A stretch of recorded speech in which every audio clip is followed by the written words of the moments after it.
Coming off the Road Wild pay-per-view, WCW set up Hogan's next match after going over Nash in the main event to write him off television for the next few months. Hogan's own status seemed to also be in question, with him working through knee injury for a few weeks with issues putting weight on his leg. Seed came out to challenge Hogan for the belt, starting an hour angle where he promised to take out the entire roster until Hogan accepts the match. With the crowd chanting Goldberg's name at Seed every time he was in the ring since his return to the company, WCW started a Goldberg-like streak for Seed, billing him as 55 matches in a row where he didn't get pinned, saying that he's going to break Goldberg's 170-plus number by the year 2000.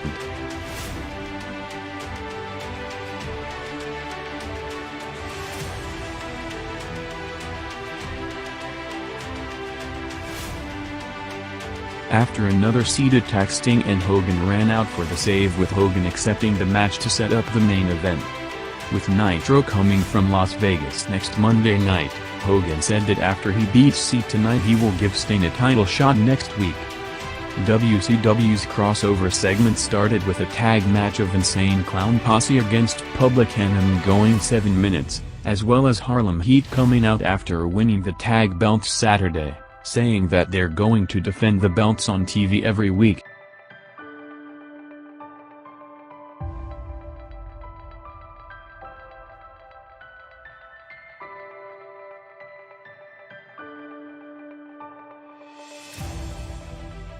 Six days from SummerSlam, Raw started with the pay-per-view main event Sunday still set as Austin vs. Chyna for the title, opened with Triple H out introducing Chyna as the #1 contender. Hunter reminded Chyna of the good times they've had during their run, trying to get Chyna to give him his title shot back, suggesting a match between them for later, ending up with her refusing and Hunter going off, saying that after everything he did for her she turns on him and takes his shot, eventually setting up the match.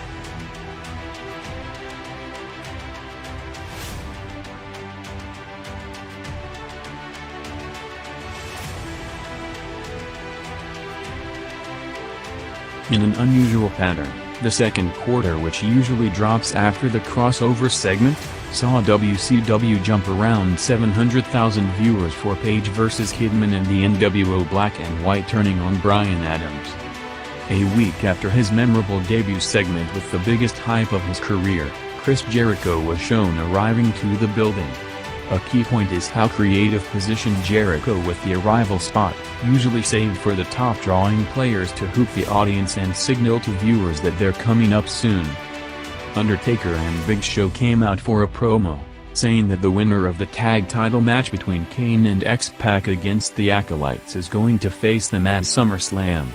Undertaker then started telling a story on asking Paul Bearer to get him and Show 2 bikes, driving to the desert in the middle of Death Valley in 120 degrees, with Show's bike gas tank only half full, to leave him stuck in the desert and see how he survives. Eventually ending up with White coming back carrying his Harley Davidson on his shoulder, also playing off legit background of the partnership with Taker to help bring out Paul White's potential. Moments later the Millennium Clock ran down to bring out Jericho, saying that Taker and Show are out for 4 minutes and already made the audience completely oblivious to what they're saying, forcing him to come out and save the segment. Continuing to run down their promo, calling them the personification of boredom, with the only scary thing about them is their amount of TV time that causes people to change the channel. Leading to Taker's response telling him that he had more shower time than Jericho had ring time and to never interrupt him again.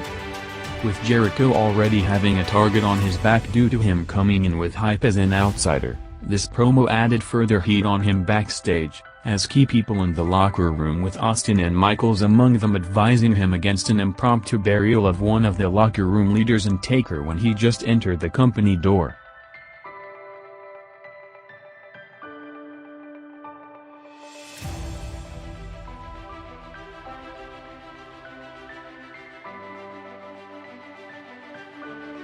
Triple H vs. Chyna was next, going 4 minutes, an unusual time midway through the first hour, as the match was expected later in the show. Moments later the reason was revealed as Mick Foley made his TV return after 3 months out with knee injury, attacking Hunter to cost him the match. asking Chyna to put the title shot again against him, ending up with her refusing to bring out Michaels to book Chyna vs. Mankind for later in the show. Chyna vs. Hunter, Mankind's return in the post-match segment picked up huge, gaining around 1.8 million viewers to peak the night with a 7.3 rating. Minutes after that, WCW jumped over 700,000 viewers to a first-hour peak for Goldberg taking out Barry Windham in less than a minute, along with a post-match brawl.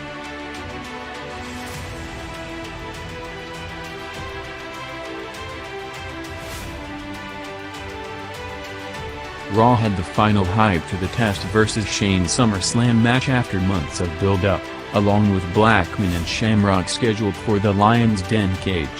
Austin in his promo said that it doesn't matter who his opponent is as he's gonna take out all of them.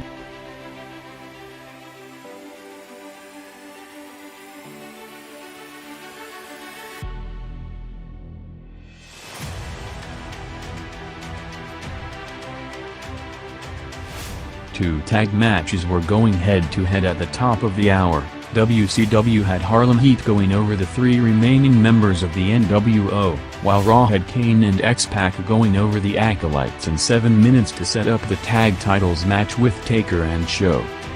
WWF officially announced British Bulldog's return to the company, with a series of personal interviews based on the real-life family situation set to air in the next few weeks to introduce him back. Another debut was next as the Big Shot Bob Holly was out to introduce his super heavyweight cousin, bringing out Crush Holly with him brawling all show and ending up on the roof of a truck.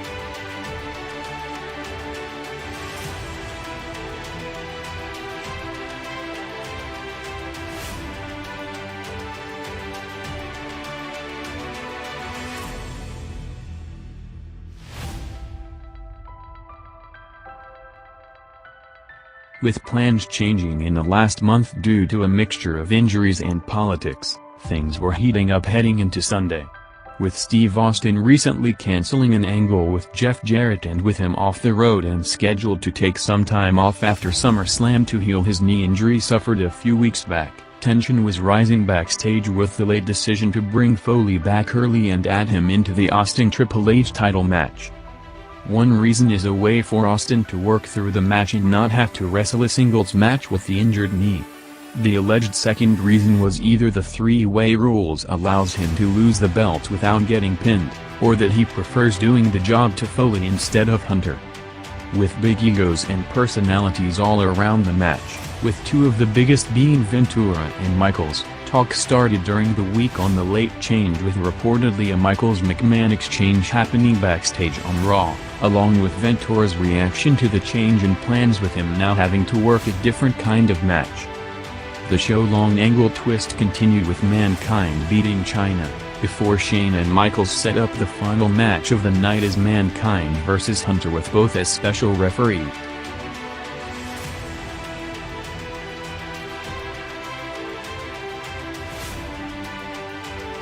WCW aired clips of the Randy Savage vs. Dennis Rodman match from Road Wild Saturday to sell the pay-per-view encore, with them putting on a strong performance all over the arena in the special attraction match.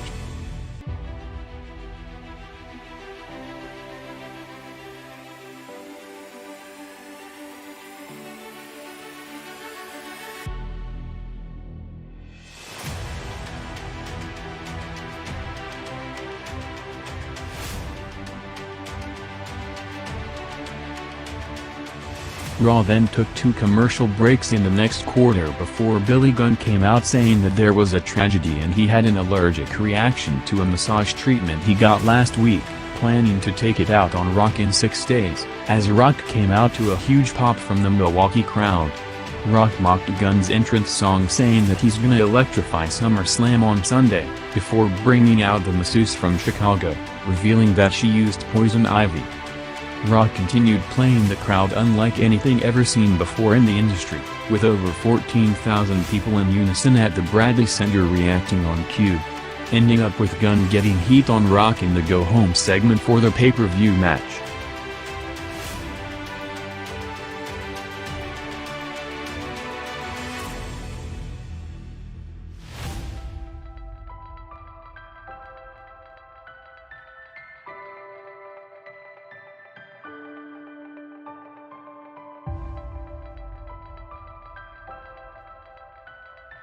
The company's TV and road scheduling will completely change starting next week, with this Raw show taped on August 10th set to be the last, as Raw will go to a live broadcast every Monday starting next week, with the addition of the company's return show to network television, with SmackDown set to be taped every Tuesday along with Heat.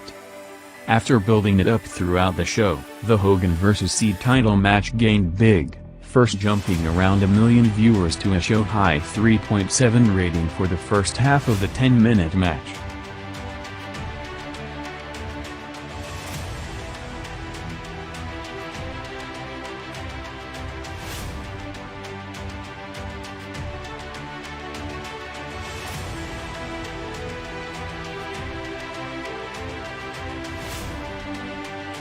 Steve Austin came out to a big reaction just before the main event, sitting on commentary for the final build to the pay-per-view with his match still unknown.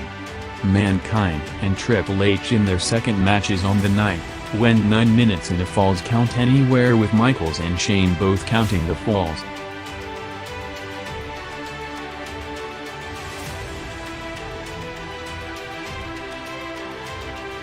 Hogan and Seed went 6 minutes in the overrun, jumping 800,000 viewers more to a peak 4.3 rating, ending up with Rick Steiner's interference for the DQ with major heat from the crowd, until Sting ran out, as Hogan and Sting closed the show with the Hogan vs. Sting title match set for next Monday in Vegas. In addition to the company heavily hyping a live Kiss performance over the last month for next week, Raw went longer than usual with a 9-minute overrun, including 3 minutes unopposed, picking up to a 7.1 rating for the SummerSlam Go Home segment, ending up with a double count to set up the Austin, Triple H and Mankind three-way match with Jesse Ventura as referee, in what is set to be one of the biggest pay-per-views of all time.